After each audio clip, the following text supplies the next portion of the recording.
जयराम जी मैं हूँ विजय शर्मा और आप देख रहा हो खबरा मेवाड़ी। गुजरात में एक कोर्ट कांग्रेस पूर्व अध्यक्ष राहुल गांधी ने 2 साल की सजा बाद में वनारी लोकसभा की सदस्यता निरस्त वेगी और निरस्त वेवारा बाद में पूरा देश में एक कांग्रेस में हड़कंप मच गई। कांग्रेस जगह जगह अलग अलग प्रदर्शन कर रही है, आंदोलन कर रही है। अणीरा तहत आज राजसमंद में कांग्रेस कमेटी द्वारा एक प्रेस कॉन्फ्रेंस की गई, जनी मैंने राज्य मंत्री जगदीश राज श्रीमली, राजसमंद जिला अध्यक्ष हरि सिंह जी और पीसीसी सदस्य शांतिलाल जी कोठारी और राजसमंद प्रवक्ता कुलदीप शर्मा मौजूद था। और मैंने राज्य मंत्री जगदीश राज श्रीमली यह बात की कि पूरा देश में और भाजपा राज में लोकतंत्र खतरा में है और लोकतंत्र बचाने लिए मानो आंदोलन जारी रहेगा। राहुल गांधी कहीं भी हालत में माफ़ी नहीं मांगेगा। आप भी हुणो अना कई क्यों लोकतंत्र में जिस तरीके से राहुल गांधी जी ने एक आवाज़ उठाने का काम किया, इस देश की संपत्ति के साथ जो धोखाधड़ी हुई, उस धोखाधड़ी के बारे में जब उन्होंने सवाल उठाए तो उनको साजिश का शिकार करके उनके खिलाफ एक षड्यंत्र रचकर और उनकी लोकसभा की सदस्यता समाप्ति की गई और उनका मकान तक खाली कराने का कदम उठा दिया गया। इसको लेकर केवल कांग्रेस पार्टी और जनता देश की आक्रोशित नहीं है, राजनीतिक दल भी सारे लोग एकजुट हुए और उन्होंने ये निर्णय किया कि इस देश में तानाशाही को रोकने के लिए हमको जवाब देना चाहिए, वरना इस देश का लोकतंत्र खतरे में है।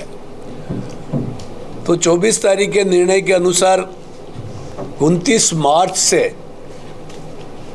संभागवार हमारे नेताओं ने सभाएं आयोजित की।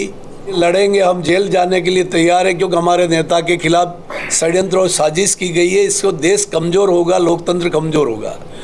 उसी कड़ी में आज हम आपके बीच में रूबरू हो रहे जिला मुख्यालय पर, और ये हम प्रोग्राम लेके आए हैं किस तरीके से देश की जनता की संपत्ति को अडानी को प्रोजेक्ट करके प्रधानमंत्री जी ने उनको लाभ पहुंचाने की दृष्टि से जो कार्य किया और वो आवाज़ उठाने के इनाम मिलने की बजाय राहुल गांधी जी को सज़ा दी जा रही है। उनको बोलने का मंच नहीं दिया जा रहा है। जनता से चुना हुआ सांसद, उसका मतों का उपयोग करके मताधिकार से जनता ने चुना, उसको वंचित किया जा रहा है। उसके पीछे ये है कि अडानी और मोदी के गठबंधन का पर्दाफाश हो जाएगा, क्योंकि जेपीसी तक नहीं बनाई गई। मैं ट्रेड यूनियन से काम करता हूँ। हमारे मजदूरों का जो भविष्य निधि पीएफ में पैसा जमा होता है, 37,000 करोड़ रुपया हमारा पीएफ का उसमें अडानी को दे दिया गया है।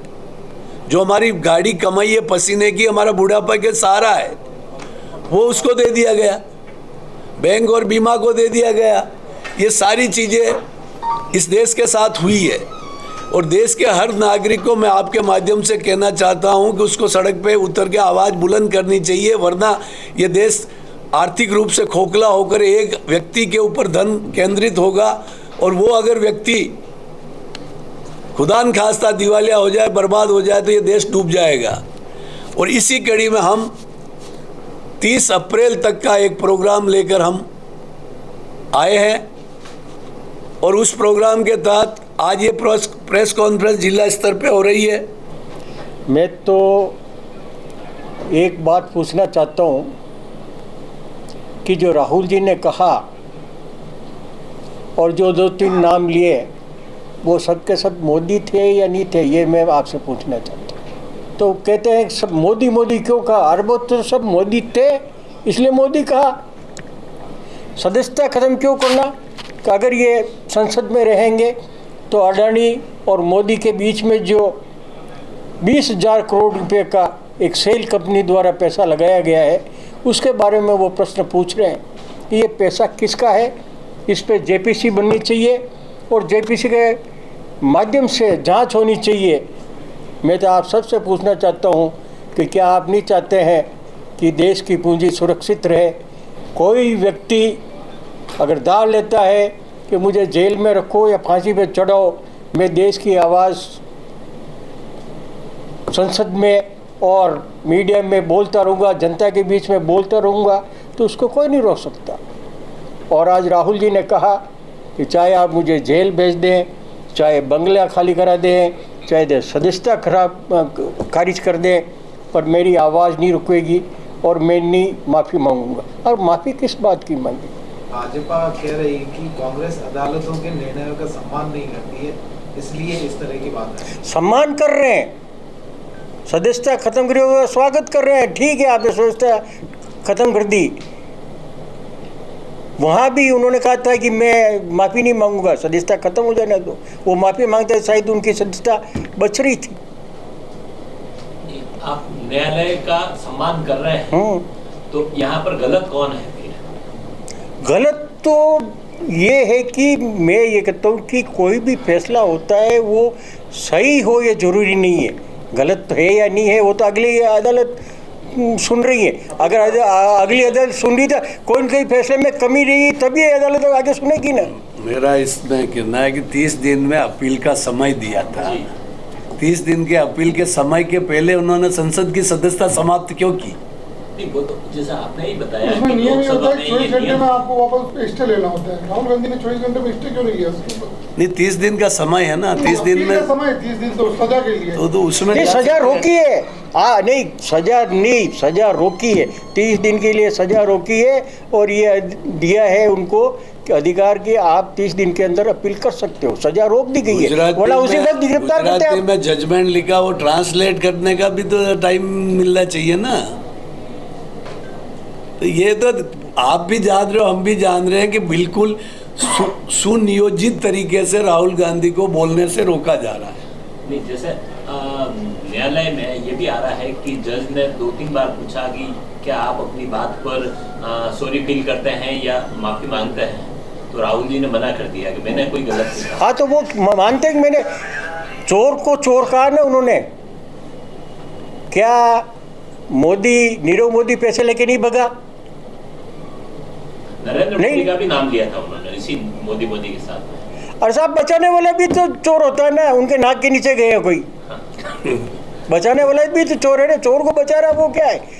आपके यहाँ अगर कोई गुनाहगार आ जाता है, सरकार उसको पकड़ना चाहती है और आप घर में छुपाते हो, तो आप पे भी लगता है कि नहीं लगता है? आरोप लगता है कि नहीं लगता है? इसमें जैसे आपने अभी कहा कि राहुल जी ने वहाँ माफ़ी नहीं मांगी, माफ़ी मांगने से मना कर दिया, और उसमें ये जिक्र भी आया बार बार कि राहुल जी का खुद का स्टेटमेंट भी है कि मैं सावरकर नहीं हूँ जो माफ़ी मांगूंगा।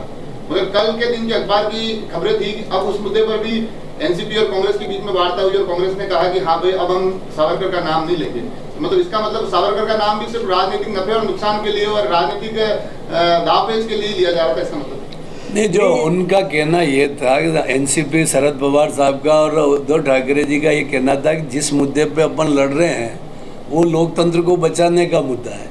अब वीर सावरकर को अभी इसमें इशू बनाने की जरूरत नहीं। अभी हमको जॉइंट होकर मोदी सरकार की लोकतंत्र की हत्या हो रही है, उसकी रक्षा करना है। इसलिए ये इशू तो बाद में भी आप उठा लेना, आपके विचार हमारे। अभी तो हमको पूरे देश को एकजुट होकर लोकतंत्र को बचाना। शिवसेना ने इस पर आपत्ति की थी, उसके बाद ये स्टेटमेंट आया कि अब इस विषय पर हम सावरकर का जिक्र। उसके लिए तो आप मैं वही तो बता रहा हूँ, वो इसमें ये सहमति बनी कि अभी हमको डेमोक्रेसी को बचाने की लड़ाई बड़े मुद्दे पे लड़ रहे हैं, तो छोटे मुद्दे को थोड़ा आपके और हमारे विचार भिन्न हो सकते हैं। आपके लिए मतलब कुल मिला के जो ये बातें हो रही है छोटा मुद्दा है नहीं, वीर सावरकर और ये इशू अभी डेमोक्रेसी को बचाने का इशू बहुत बड़ा है।